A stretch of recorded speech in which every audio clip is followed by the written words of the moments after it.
Same format, opening statement from Coach Miller, questions to players. We'll dismiss players, and then questions to Coach Miller. Obviously, please raise your hand. We'll bring you a mic, speak into the mic, address players by name. Archie. Obviously, really hard-fought game. I thought both teams really battled and competed. From our standpoint, I thought we had enough in the tank to get the job done. We probably shot ourselves in the foot just one too many times at some critical times that we couldn't maybe even carry a little bit of a lead, a little bit disappointing. But, you're up 1 with 20 seconds to go. It's March. You're playing against St. Joe's, who's a terrific team. And a guy makes it just a great shot. Great player makes a great shot. And then, like I told the guys afterwards, I got to do a better job for them. 15, 16 seconds to go. I got to set them up a little bit better. We got to get a better shot. We got to get a 2-point basket on that. And, that'll kick myself on that one. But couldn't be more proud of the group. They've been one of the most fun groups to be around. We still have a lot of ball left in us to play. And my hope is that we'll have one more burst in us where we can make something happen. All right, questions for players?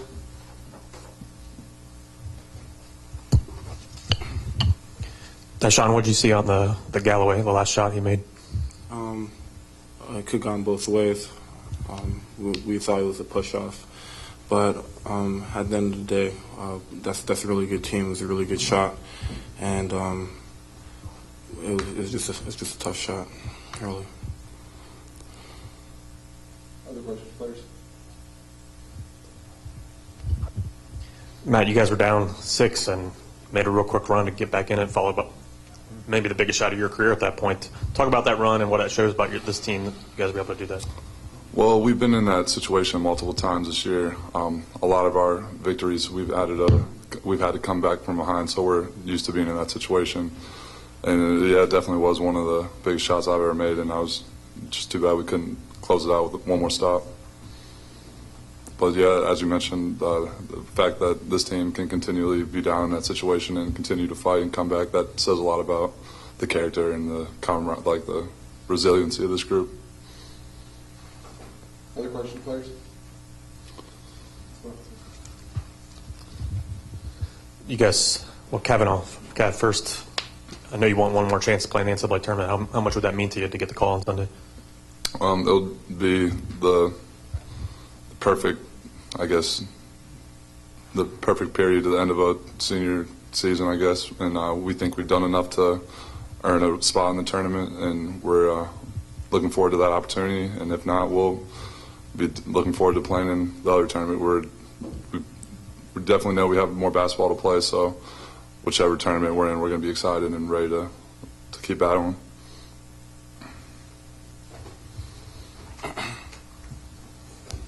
Dyshawn, what was the plan when you guys had the ball with 15 seconds left and you were looking at that last shot?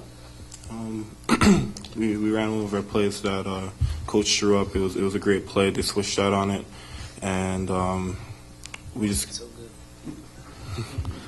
At the end of the day, we just tried to get a shot up. It wasn't exactly what we wanted. We wanted to get to the rim, but things like that happen. We try to adjust, and it just didn't work out for us. Any other questions, players? I guess you can go. Thank you.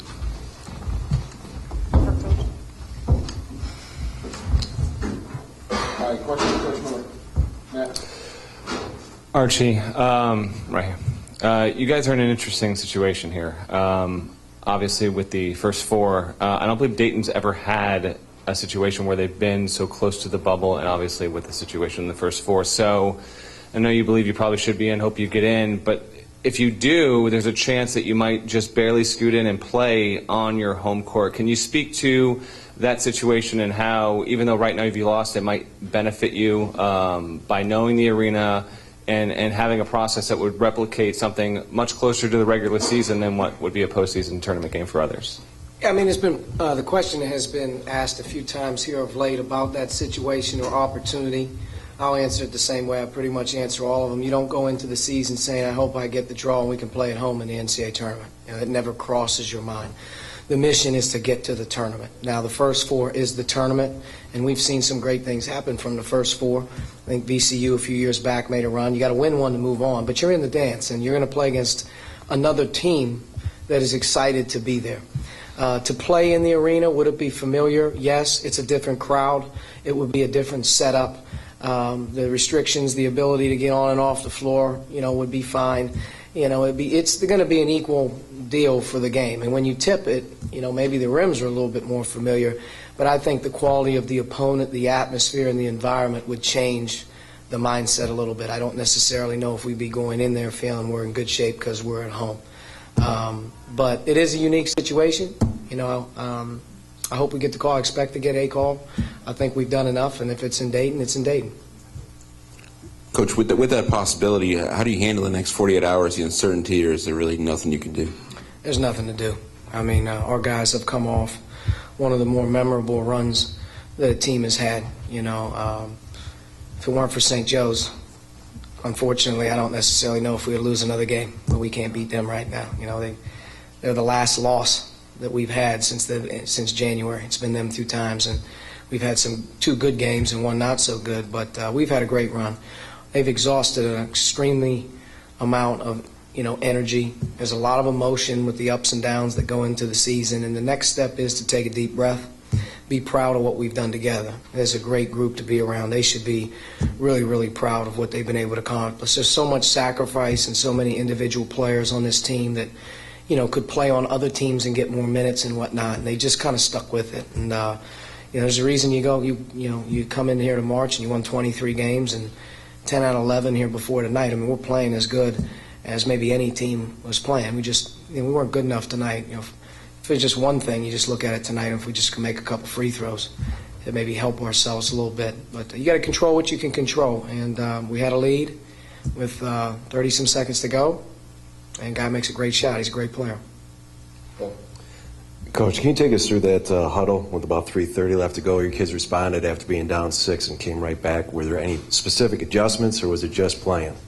It was just playing, but at the end of the day, we've been there a lot. We understand, how we have to do it if we're going to get back into it. We've done it a lot. We've had so many games this season where we've made runs, and it starts on defense. And we were able, I thought, to get some stops, and a stop led to a 3. And then we were able to get another basket. The next thing you know, you're right back in it. And that's been kind of the MO of our group all year. They're kind of fearless like that. They don't hang their heads a whole lot. There was a lot that went on in the last 3:30 that I thought if we could have got a couple of those first-time rebounds, maybe it changes a little bit. And in particular, the last play, got to do a better job of getting them in a situation. But we battle. That team has battled all year. It's battled since we were down 15 at half to Maui, to Gonzaga, at St. Louis. There's been probably 10 times this season that they've sat there and looked at me and said, here we go. And they did it again. Coach, Pierre said it looked like that push-off could have gone either way. I was wondering what your opinion on Galloway's shot.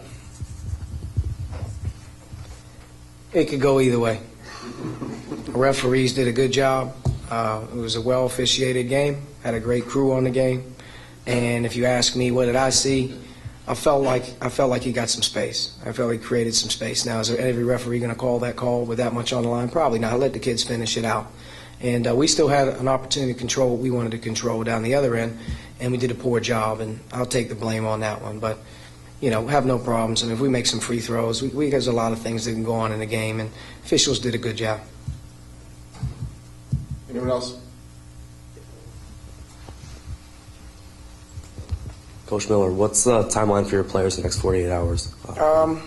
Well, obviously decompress here. We're going to figure out our departure plan out of New York, and at some point in time we'll get back together, give them some time to themselves on Saturday to rest, and we'll get back together at some point in time, and we'll figure out what the next step is. There's a big waiting game. Obviously, you have a lot that's going to happen in Saturday and then on Sunday's championship games and whatnot, and I'm not going to watch a whole lot of TV, and I'm going to tell them not to watch a whole lot of TV because the only thing you're going to do is get stressed out.